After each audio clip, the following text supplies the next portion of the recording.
Welcome to PreMath. In this video, we have got this big triangle ABD along with this segment AC, as you can see in this given diagram. And as a result, we are ended up with these two triangles, this green shaded triangle ABC and the other yellow shaded triangle ACD. And moreover, this side AB length equal to this segment CD length. And furthermore, this angle CAD is X. The angle ADC is 2 times X. And finally, this angle ABC is 10 times X. And now our task is to find the value of this angle X. Please don't forget to give a thumbs up and subscribe. And please keep in mind that this figure may not be 100% true to the scale. Let's go ahead and get started, and we can see we got this angle X and this is our angle 2 times X. So therefore we are going to think outside the box and we are going to draw some auxiliary lines to make our job simpler. As you can see in this next step, I have drawn this auxiliary line CE such that this angle is X. And now let's recall the exterior angle theorem. According to this theorem, exterior angle of a triangle is equal to the sum of two opposite interior angles, as you can see in this given diagram. And here we can see angle C is exterior angle, whereas angle A and B are our two opposite interior angles, such that angle C equals to angles A plus B.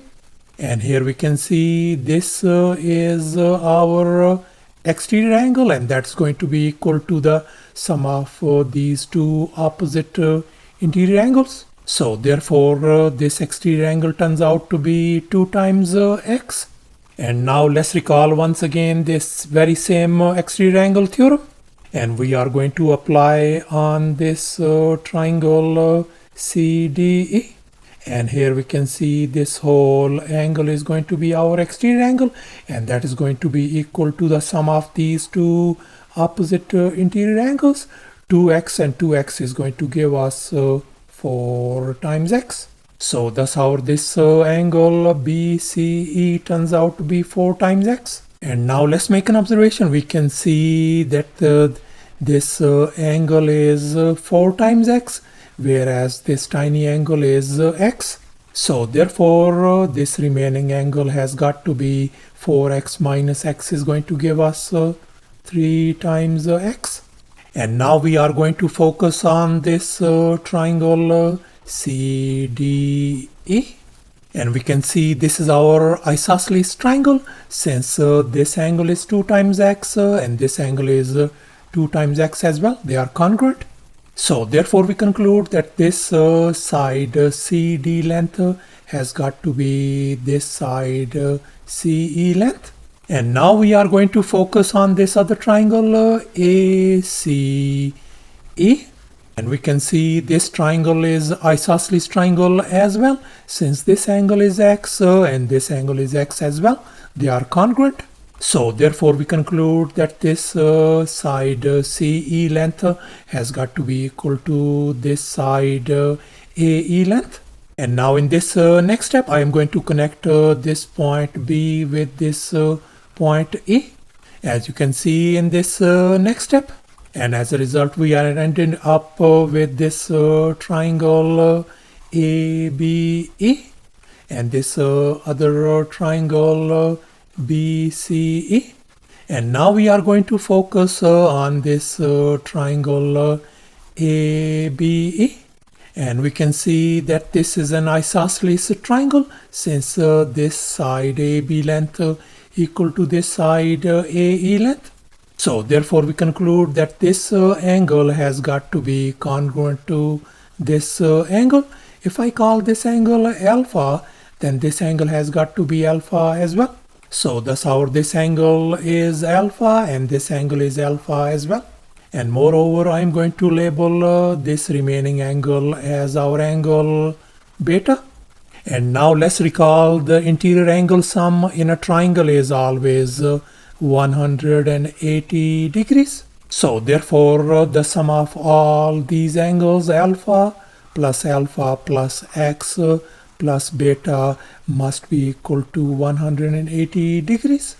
So therefore I can write alpha plus angle alpha once again plus angle beta plus angle x equals to 180 degree. Let's combine these like terms. So we are going to get 2 times alpha plus beta plus angle x is going to be equal to 180 degrees. And I'm going to label this as our equation number 1. And here's our next step. Now we are going to focus on this green shaded triangle ABC. We are talking about this green shaded triangle. And in this triangle, our interior angles are 3x, 10x, and beta.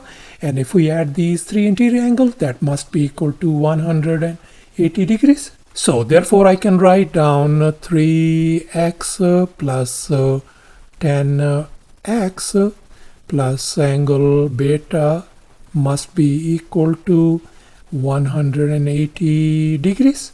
And now we are going to combine these like terms. So therefore we are going to get 13 times x plus beta equals to 180 degrees. And now I'm going to move this 13x on the other side.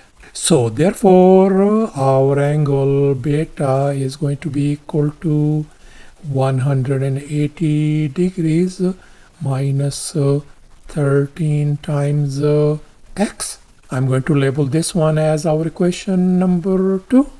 So thus we are ended up with these two equations, equation 1 and equation 2. And we know from this equation 2 beta equals to 180 degrees minus 13 times x. So therefore I'm going to replace that beta with 180 degrees minus 13 times x over here. As you can see in this next step, I have replaced this beta angle with 180 degrees minus 13 times x. And now we can see 180 degrees and 180 degrees, they are gone. So therefore we are ended up with 2 times alpha minus 13 times x plus x equal to 0. And now we are going to combine these like terms. So therefore we got 2 times alpha minus 12 times x equal to 0. And now I'm going to move this 12x on the other side. So therefore 2 times alpha turns out to be equal to 12 times x. And now I'm going to divide both sides by 2 to isolate alpha. So therefore this 2 and 2 is gone. So therefore our angle alpha turns out to be equal to 6 times x. So thus this angle alpha turns out to be equal to 6 times x, and likewise this alpha is 6 times x as well. And now let's make an observation. We can see that this whole angle is 10 times x, and we can see this angle is 6 times x. So therefore this remaining angle has got to be 4 times x.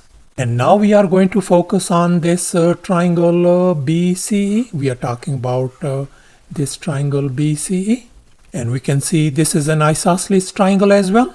Since this angle is 4 times x and this angle is 4 times x as well, they are congruent.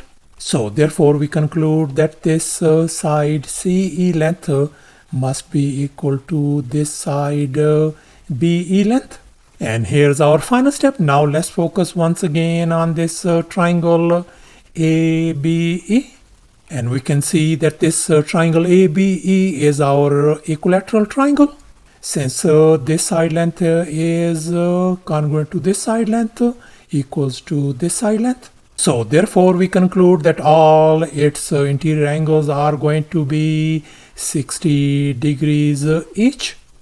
And we know this angle is alpha, and this angle has got to be equal to 60 degrees. So therefore we can write that our angle alpha equals to 60 degrees. And we know our angle alpha equals to 6 times x. I'm going to substitute alpha equal to 6 times x value over here. So therefore we can write 6 times x equals to 60 degrees. And now I'm going to divide both sides by 6 to isolate angle x. So therefore our angle x simply turns out to be equal to 10 degrees. So thus after all the calculations and manipulations, our angle x value turns out to be 10 degrees. And that's our final answer. Thanks for watching, and please don't forget to subscribe to my channel for more exciting videos. Bye.